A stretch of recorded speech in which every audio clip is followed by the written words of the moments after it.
Tak sedikit kendala yang dihadapi petani khususnya hortikultura saat musim hujan.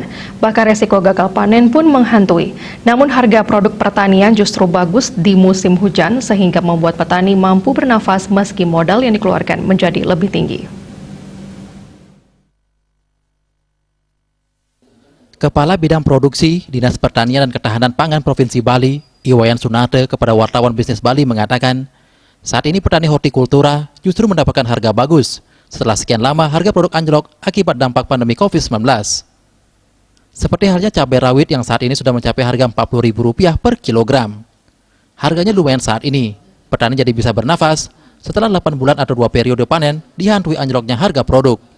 Setelah cabai, harga tomat, sayur hijau, dan kol juga dikatakan bagus saat ini.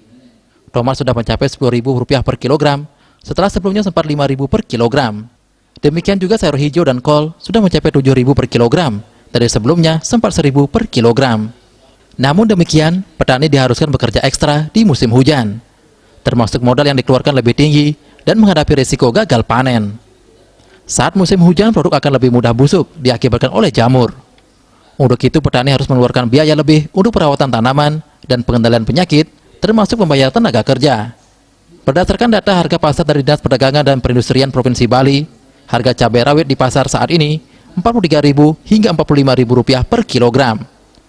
Demikian juga cabai merah besar yang sudah mencapai Rp45.000 per kilogram. Bawang merah mencapai Rp35.000 per kilogram.